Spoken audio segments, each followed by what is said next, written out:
Salut à toutes et à tous, j'espère que vous allez bien. On se retrouve dans cette vidéo pour que je vous dévoile les composants d'un hybride que j'ai créé. Je me suis inspiré d'animaux qui vivent de nos jours et également d'hybrides qu'on a vu au cours de la saga Jurassic. Alors dans cette vidéo, je vais vous montrer ces composants. Dans une autre vidéo, je vous montrerai à quoi ils pourraient ressembler le plus réalistiquement possible, hein, bien sûr. Mais tout ça, je vais vous montrer dans une autre vidéo. Pour l'instant, parlons de ses composants.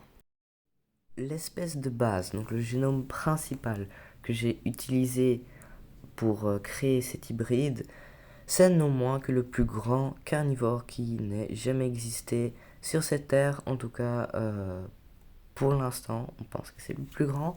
Le spinosaure qui mesurait jusqu'à 17 mètres de long, qui pesait pas moins de 8 tonnes et qui faisait dans les 5 mètres de haut.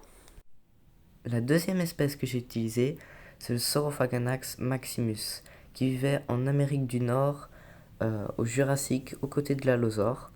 C'était son cousin, mais il était quand même plus gros, parce qu'on voit pas sur l'image, là c'est une taille moyenne, mais il pouvait atteindre les 4 mètres, voire même 4 mètres et demi de haut, et il atteignait à peu près 13 mètres en taille maximale en longueur. Son poids était assez léger, plutôt dans les 5-6 tonnes.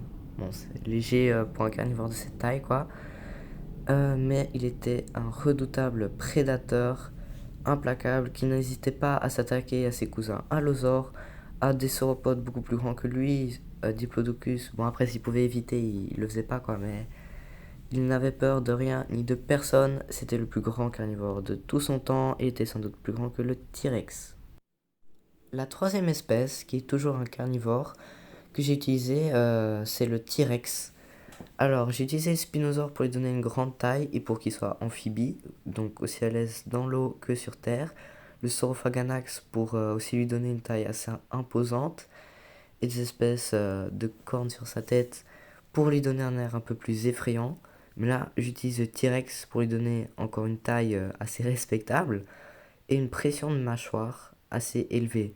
Car oui, le Spinosaure et le Saurophaganax ont une pression de mâchoire élevée, bien sûr, mais le T-Rex atteignait 12 tonnes et demie au centimètre carré.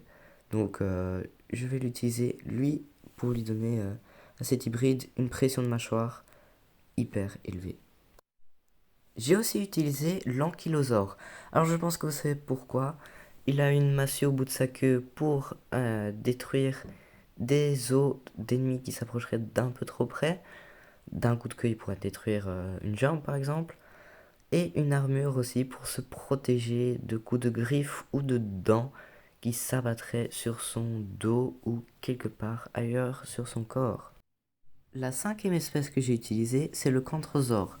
Vous pourrez me dire que le stégosaure c'est bien aussi, il est plus grand, plus imposant, etc. Mais moi je préfère ce dinosaure car il a plus d'épines sur sa queue qui pourrait mieux le protéger et aussi des épines sur ses épaules pour protéger un maximum son ventre, donc un peu sa partie sensible et ses épaules du coup. Une autre espèce que j'ai utilisée est le Therizinosaurus.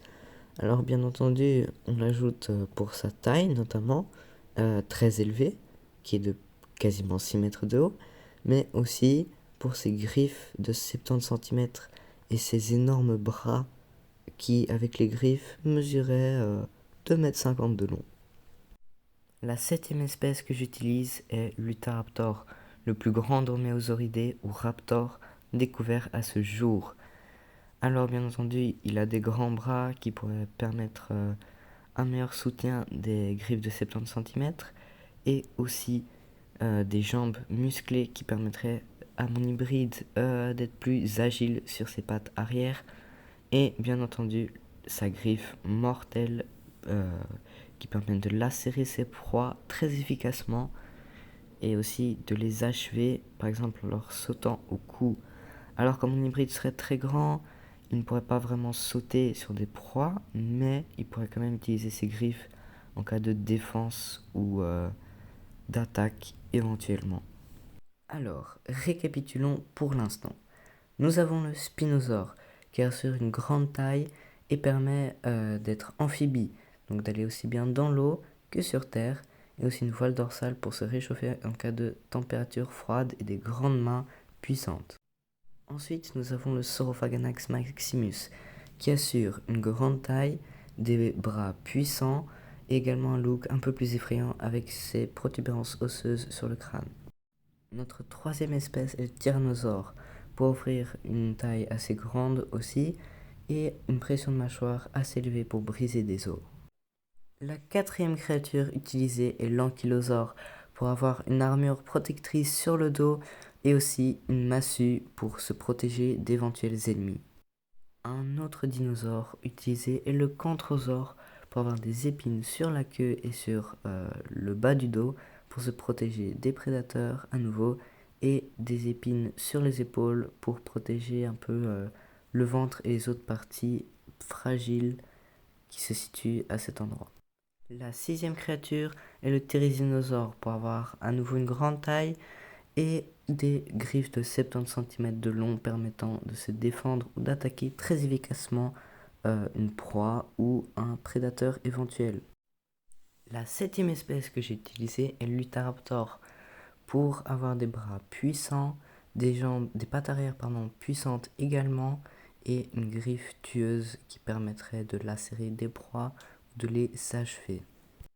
Je vais ajouter aussi deux grands carnivores qui ont vécu au Crétacé, le Carcharodontosaure et le Giganotosaure, pour bien entendu être plus imposants, plus effrayants et plus puissants. Maintenant, passons aux animaux qui vivent encore de nos jours et qui pourraient servir à améliorer cet hybride. Alors, le premier animal est le poisson-scorpion. Pour ceux qui n'ont pas vu la colonie Crétacé, alors d'abord je vous invite à regarder parce que c'est une très bonne série, mais vous ne le connaissez peut-être pas. Il a été utilisé dans le Scorpios Rex pour permettre d'injecter un venin à ses victimes. Alors, que fait ce venin? Ce venin donne des hallucinations assez rapidement et désoriente sa victime.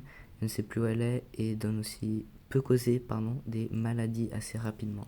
Je vais donc l'utiliser pour permettre à n'importe quel animal qui s'en approcherait trop de subir les effets de son venin. Alors, le deuxième animal que je vais utiliser pour mon hybride et qui vit encore de nos jours, c'est le poisson globe. Vous me direz, à part se gonfler et avoir des pics, qu'est-ce qu'il peut faire? Eh bien, il a une particularité très intéressante que vous ne connaissez peut-être pas, c'est que sa chair, elle est venimeuse, elle est empoisonnée.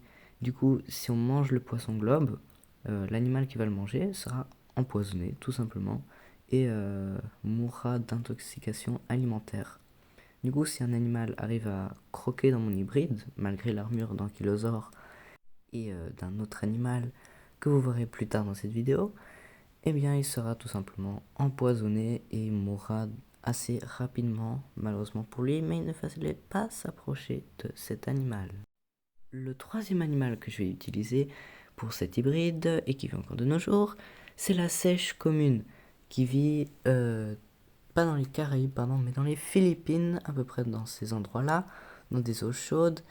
Si vous avez vu le film Jurassic World, vous saurez qu'il y a de l'ADN de seiche également dans l'Indominus rex, ce qui permet de changer de couleur et de texture sa peau. Alors je vais l'utiliser pour exactement la même raison, ce qui pourrait être un avantage très utile pour cet hybride.